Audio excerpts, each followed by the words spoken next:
कभी कभी जीवन हमें ऐसी जगह लाकर खड़ा कर देता है जहाँ सही क्या है यह पता होते हुए भी हम निर्णय नहीं ले पाते। मन डरता है, हृदय टूटता है और बुद्धि धुंधली हो जाती है। महाभारत के युद्ध भूमि में भी यही हुआ। अर्जुन, जो पूरे पृथ्वी के महानतम योद्धा थे, वे अपने ही लोगों के सामने टूट गए। उनके हाथों से गांडीव नीचे गिर गया और मन युद्ध से हट गया। तभी भगवान श्री कृष्ण ने वह ज्ञान देना आरंभ किया जो केवल अर्जुन के लिए नहीं बल्कि संपूर्ण मानवता के लिए है। और यहीं से आरंभ होता है भगवत गीता का दूसरा अध्याय।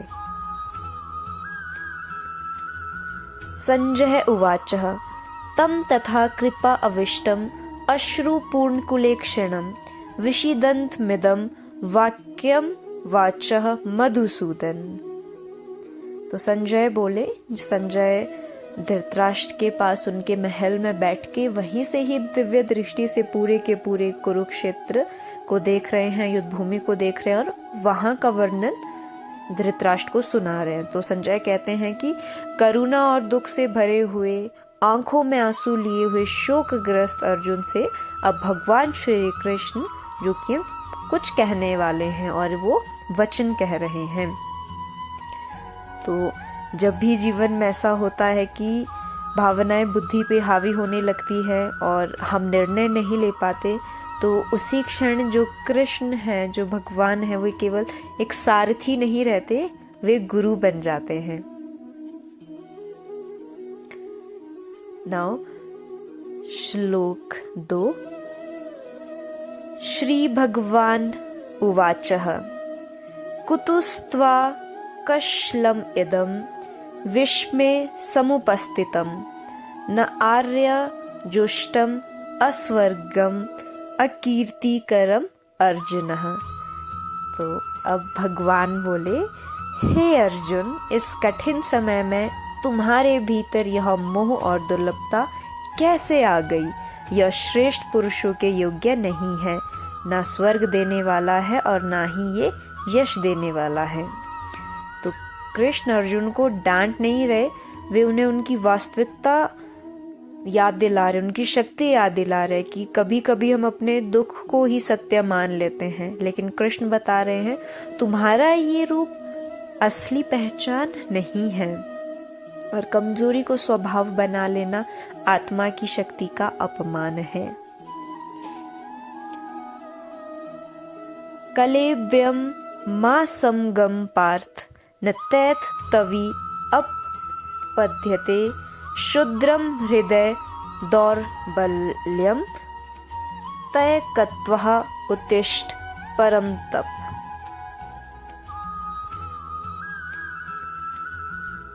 तो हे पार्थ, श्री कृष्ण कहते हैं अर्जुन को पार्थ संबोधित करते हुए, हे पार्थ, इस कायरता को मत अपनाओ, यह तुम्हारे योग्य नहीं है। इस छोटे हृदय की दुर्लभता को त्याग कर खड़े हो जाओ। तो साहस का अर्थ डर का ना होना नहीं, डर के बावजूद सही कार्य करना होता है। और श्री कृष्ण केवल युद्ध के लिए नहीं कह रहे, वे जीवन के लिए कह रहे हैं। जब मन टूटता है तब व्यक्ति भागना चाहता है, लेकिन आत्मा का विकास भागने से नहीं, सत्य का सामना करने से होता है।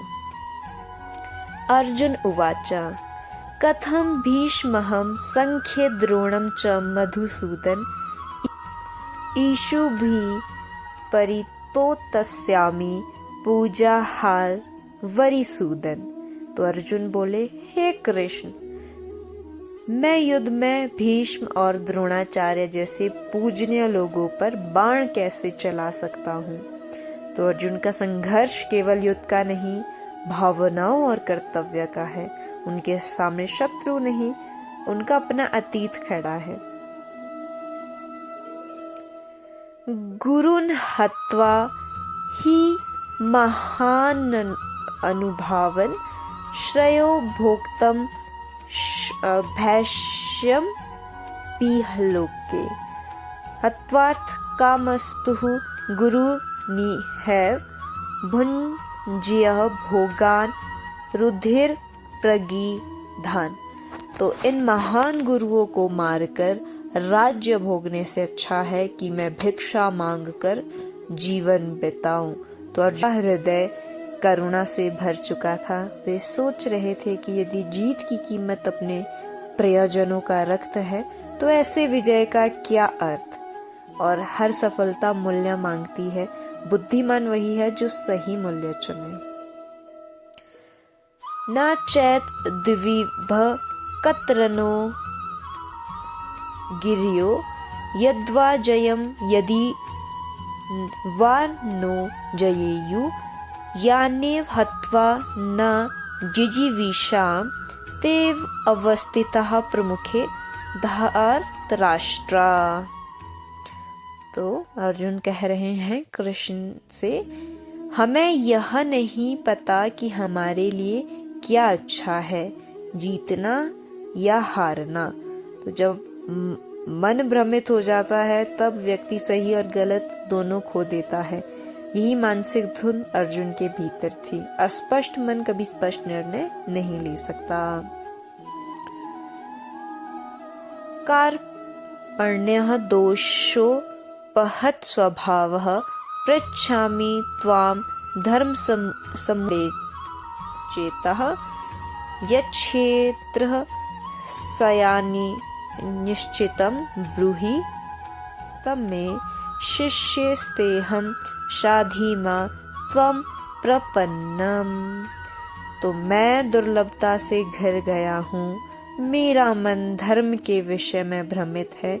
मैं आपका शिष्य हूँ, कृपया मुझे सही मार्ग बताएं। तो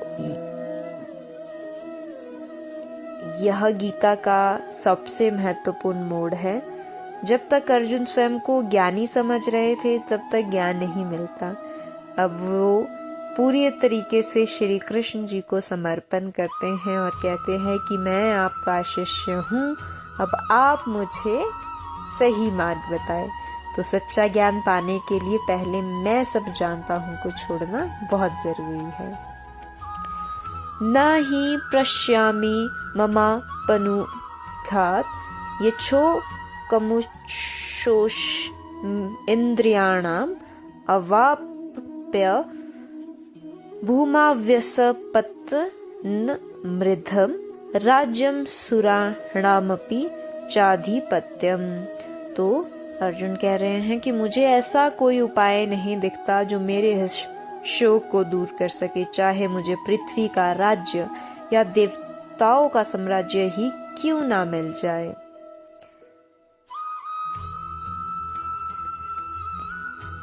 संजय उवाचः एवमुक्त्वा ऋषिकेशं गुडाकेशः प्रन्तप य न योतस्य इति गोविंद मुक्त्वा तुष्णीं बभूवः। तमुवाच ऋषिकेशः प्रहसन्विभारत येन योरुभर्यो मर्धये विषीदन्तमिदं वचः। तो संजय बोले, अर्जुन ने मैं युद्ध नहीं करूंगा कहकर मौन धारण कर लिया। तब श्री कृष्ण मुस्कुराते हुए बोले।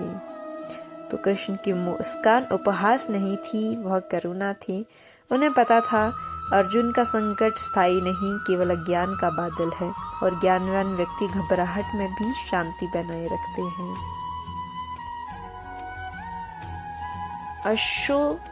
अशोचाया न वशोचस्तवः प्रज्ञावादशचः भाष्यसे गतासुञ्चस्य नानुशोचन्ति पंडितः। तुम जिनके लिए शोक कर रहे हो वे शोक करने योग्य नहीं है। तो श्री कृष्ण जी अर्जुन से कहते हैं कि ज्ञानी व्यक्ति ना जीवित के लिए शोक करता है और ना मृत के लिए। और यहीं से कृष्ण आत्मा का ज्ञान आरंभ करते हैं। हम शरीर को सत्य मान लेते हैं, लेकिन गीता कहती है आत्मा कभी नष्ट नहीं होती। जो बदलता है वह अंतिम सत्य नहीं हो सकता। और यहीं से भगवद गीता का वास्तविक ज्ञान आरंभ होता है। कृष्ण अर्जुन को यह समझा रहे हैं कि जिसे तुम अंत समझ रहे हो वो केवल शरीर का परिवर्तन है। अर्जुन शरीर को सत्य मानकर दुखी था, लेकिन कृष्ण आत्मा का सत्य दिखाना चाहते हैं। जब मन केवल रिश्तों, शरीर और भावनाओं तक सीमित हो जाता है तब हर परिवर्तन दुख देने लगता है। लेकिन ज्ञानी व्यक्ति जानता है आत्मा न जन्म लेती है न मरती है। न त्वेवाहम जातु नाशम न त्वम नेमे जनाधिपाम न जवे न भविष्याम सर्वे वय मतः परम। तो श्री कृष्ण जी कहते हैं कि ऐसा कभी नहीं था कि मैं नहीं था, तुम नहीं थे या ये राजा नहीं था, और आगे भी ऐसा कभी नहीं होगा कि अब हम अस्तित्व में ना रहे। यह श्लोक आत्मा की शाश्वता का सबसे गहरा उद्घोष है। कृष्ण कह रहे हैं कि अस्तित्व कभी समाप्त नहीं होता। शरीर बदलते हैं, नाम बदलते हैं, रिश्ते बदलते हैं, लेकिन चेतना बनी रहती है। यह विचार मनुष्य के मृत्यु के भय को तोड़ता है। हम जीवन को केवल जन्म और मृत्यु के बीच मानते हैं, लेकिन गीता कहती है जीवन उससे कहीं विशाल है। और हम केवल शरीर नहीं, हम चेतना है जो समय से भी परे है। देहिनो अस्मिन् यथा देहि कौमारम यौवनम जरा तथा देहा अंतर प्राप्ति धीरम तत्र न मुह्यति। तो जिस प्रकार इस शरीर में बचपन, युवा अवस्था और वृद्धावस्था आती है, उसी प्रकार मृत्यु के बाद आत्मा दूसरे शरीर को प्राप्त होती है। ज्ञानी व्यक्ति से भ्रमित नहीं होता। तो कृष्ण यहाँ मृत्यु को अंत नहीं बल्कि परिवर्तन बता रहे हैं। जैसे बचपन समाप्त होकर युवा अवस्था आती है, वैसे मृत्यु केवल एक अगला परिवर्तन है। हम हर परिवर्तन को स्वीकार कर लेते हैं, लेकिन मृत्यु को नहीं। क्यों? क्योंकि हम शरीर से जुड़ जाते हैं। धीर व्यक्ति जानता है आत्मा यात्रा कर रही है। तो परिवर्तन जीवन का नियम है। जो इसे स्वीकार कर लेता है वह दुख से ऊपर उठने लगता है। मात्रा स्पर्शस्तु कौन्तेय शीतोष्ण सुख दुख दा आगम अपायेनो अन्यतः ततस्ति स्व भारत। हे कुंती पुत्र, इंद्रियों के विषय से मिलने वाला सुख और दुख ठंड और गर्मी की तरह आते जाते रहते हैं। वे स्थायी नहीं हैं, इसलिए उन्हें धैर्यपूर्वक सहन करो। तो कृष्ण अर्जुन को मानसिक स्थिरता सिखा रहे हैं कि जीवन में सुख आएगा, दुख भी आएगा, सम्मान मिलेगा, अपमान भी मिलेगा, लेकिन जो व्यक्ति हर परिस्थिति में टूट जाता है वो कभी भीतर से मजबूत नहीं बन पाता। सुख और दुख मौसम की तरह है, वो स्थायी नहीं है। वो ठंड और गर्मी की तरह, ऋतुओं की तरह आते हैं और जाते रहते हैं। तो कृष्ण यहाँ पे एक सीख हमें सिखा रहे हैं कि यह समय भी गुजर जाएगा। This time also pass. यम ही न व्यथयन्ति एते पुरुषम पुरुषभ सम दुखम सुखम धीरम सो अमृतत्वाय कल्पते। तो हे श्रेष्ठ पुरुष, जो व्यक्ति सुख और दुख में समान रहता है और उनसे विचलित नहीं होता, वह अमृतत्व को प्राप्त होने योग्य बन जाता है। तो कृष्ण स्थिर बुद्धि की पहली झलक दे रहे हैं कि दुनिया हर दिन बदलती रहती है, लेकिन हमारा मन हर बार टूटेगा। जो व्यक्ति हर परिस्थिति में संतुलित रहना सीख लेता है, वह धीरे धीरे भीतर से स्वतंत्र होने लगता है। यही आध्यात्मिक शक्ति है। तो मानसिक स्थिरता बाहरी सफलता से कहीं बड़ी शक्ति है। श्लोक 16। न सतो विद्यते भावो न भावो विद्यते सतः अभ्यो अपि दृष्ट अंतः स्व अन्यो तत्व दर्श्य भी। तो असत्य का कभी अस्तित्व नहीं होता और सत्य का कभी अभाव नहीं होता। तत्व को जानने वाले ज्ञानी जन इस सत्य को भली भांति समझते हैं। और यह श्लोक गीता के सबसे गहरे दार्शनिक श्लोकों में से एक है। जो बदलता है वह अंतिम सत्य नहीं हो सकता।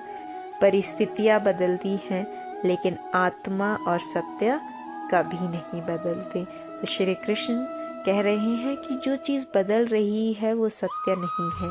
इसीलिए कहा जाता है कि राम नाम सत्य है जो कभी नहीं बदलता। तो मनुष्य की सबसे बड़ी भूल यही है, वह अस्थाई चीज़ों को स्थायी मान लेते हैं और फिर उन्हीं के टूटने पर दुखी होते हैं। तो जिस सत्य को समय नहीं बदल सकता उसी पर जीवन को टिकाना चाहिए। तो कुरुक्षेत्र का युद्ध केवल बाहर नहीं चल रहा है, वह अर्जुन के भीतर भी चल रहा है और शायद हम सब के भीतर भी। तो जब भावनाएं बुद्धि को ढक लेती है तब जीवन रुक सा जाता है, लेकिन उसी अंधकार में यदि सही ज्ञान मिल जाए तो वही मनुष्य अपने जीवन का सबसे बड़ा परिवर्तन देख सकता है।